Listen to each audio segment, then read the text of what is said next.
1895 मा Italian economics Vilfredo परेटोले एउटा notice अगाडि सारेका थिए। About 80% of Italy's land belongs to 20% of the country's population. अर्थात् 20% इटालियन जनताले 80% इटालियन भूभागलाई ओगटेका छन्। पछि उनको यो स्टेटमेन्टलाई सिद्धान्तको रूपमा व्याख्या गर्न थालियो र भनियो परेटो प्रिन्सिपल अर्थात् 80-20 रुल्स। बिस्तारै उनको यो सिद्धान्तलाई यानि कि परेटो प्रिन्सिपललाई अरू क्षेत्रसँग पनि जोडेर हेर्न थालियो। जस्तै संसारमा कुनै पनि राष्ट्रमा कुनै पनि समाजमा जति पनि धन सम्पत्ति पैसा हुन्छन् तिनको 80% हिस्सा 20% जनताको हातमा हुन्छ। कुनै पनि कम्पनीमा काम गर्ने कर्मचारीहरू मध्ये 20% कर्मचारी यस्ता हुन्छन् जसले उक्त कम्पनीलाई 80% फाइदा दिइरहेका हुन्छन्। कुनै पनि फ्याक्ट्रीमा अथवा म्यानुफ्याक्चर हाउसमा उत्पादन भइरहेका प्रडक्टहरू मध्ये 20% प्रडक्ट यस्ता हुन्छन् जसले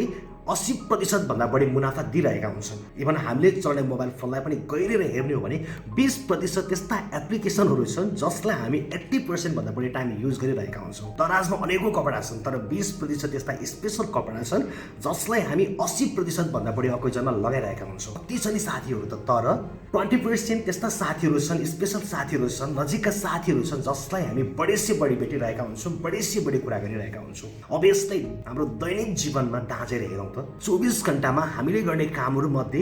80% त्यस्ता कामहरू हुन्छन् जसले हामीलाई 20% पनि नतिजा दिइरहेका हुँदैनौँ, तर 20% त्यस्ता काम हुन्छन् जसले हामीलाई 80% नतिजा दिनेवाला हुन्छन् अथवा दिइरहेका हुन्छन्। टाइम म्यानेजमेन्टको पहिलो टेक्निक भनेको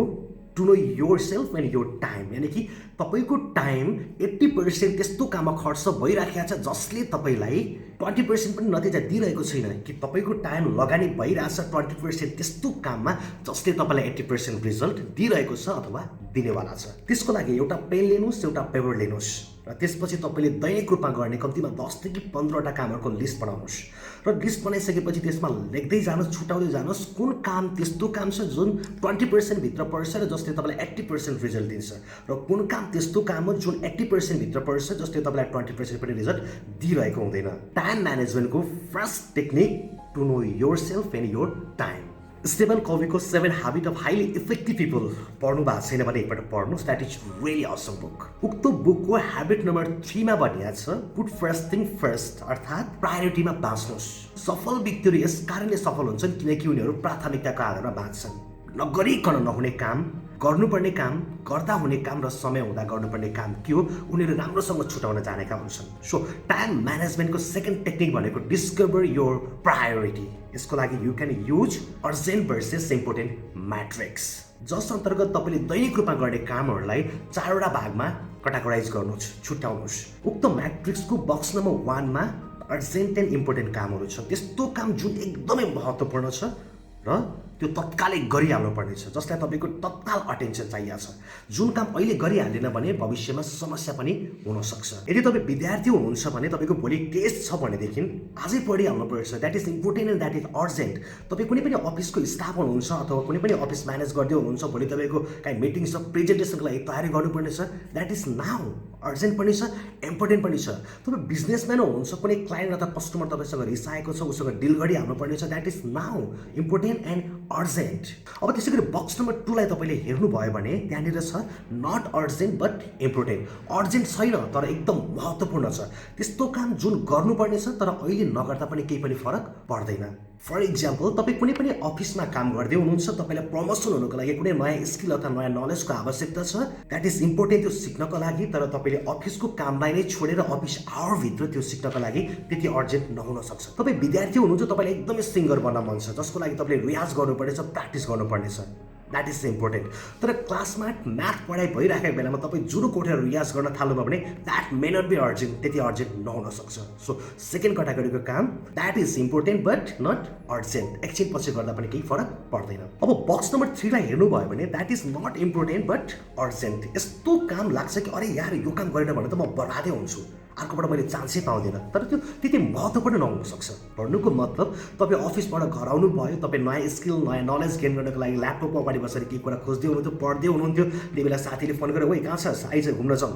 तपाईँलाई लाग्छ कि अरे यार म साथीसँग गएर मात्रै सम्बन्ध सकिन्छ बर्बाद हुन्छ अर्जेन्ट लाग्छ but that may not be important कि नजाँदा पनि कुनै पनि फरक पर्नेवाला छैन बक्स नम्बर फला हेर्नुभयो भने नट अर्जेन्ट नट इम्पोर्टेन्ट त्यस्तो काम जसले तपाईँको टाइमलाई मात्रै वेस्ट गरिरहेछ यो माध्यमबाट तपाईँले आफ्नो प्रायोरिटीलाई डिस्कभर गर्न सक्नुहुन्छ यानि कि टाइम म्यानेजमेन्टको सेकेन्ड टेक्निक भनेको डिस्कभर योर प्रायोरिटी यसो कल्पना गर्नुहोस् त माई फ्रेन्ड हरेक दिन तपाईँले एउटा भ्यागुता खानुपर्नेछ त्यो भ्यागुता खानको लागि उचित टाइम कुन होला तपाईँको लागि कतिखेर खानुहुन्छ तपाईँ बेलुका बेडमा जानुभन्दा पहिलेबाट अथवा खाजा खाने बेलामा अथवा खाना खाने बेलामा अथवा ब्रेकफास्ट खाने बेलामा one of the best motivational speaker self help author and CEO Brian Tracy भन्छन् यदि हरेक दिन एउटा भ्यागुता खानुपर्ने छ भने भ्यागुता खानको लागि पर्फेक्ट टाइम उचित समय भनेको बिहान जुरुक्क उठ्ने बित्तिकै ताकि दिनभरि त्यो भ्यागुताको बारेमा सोच्न नपरोस् अनि अरू खानेकुरा खाँदा मुख मिठाई खान पाइयोस्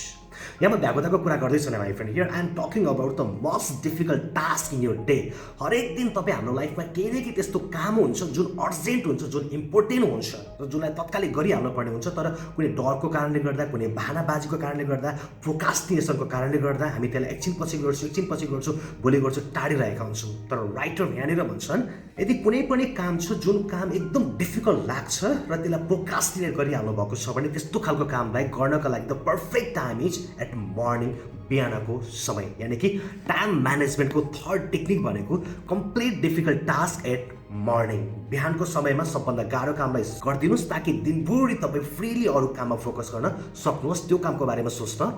नपरोस् 3 इडियट भन्ने मुभी पक्कै हेर्नुभएको होला त्यस्तो विभिन्न क्यारेक्टरहरू छन् तीमध्ये मजाको क्यारेक्टर प्रोफेसर भाइरस जसले दुईटा हातले लेखेर हामीलाई क्या अचम्म बनाउँछ नि टोटल पपुलेसनको 8% मात्रै त्यस्ता व्यक्तिहरू छन् जोसँग द्विपक्षीय क्षमता छ अर्थात् उनीहरू एउटै टाइममा दुईटा हातले लेख्न सक्छन् 99%ले सक्दैनन् जहाँसम्म लाग्छ म 99मा पर्छु I don't know about you तर मेरो फ्रेन्ड जसरी हामी दुईवटा हातले एकैपटक लेख्न सक्दैनौँ त्यसै गरी हामी दुईवटा काममा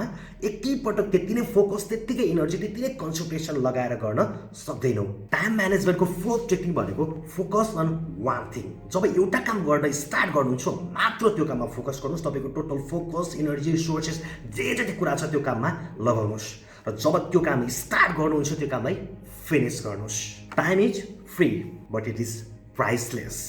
you can't own it but you can use it you can't keep it but you can spend it but once it gone it will never come back समय सीमित छ यो समयलाई सही तरिकाले सदुपयोग गर्नुहोस् यानि कि खर्च नगर्नुहोस्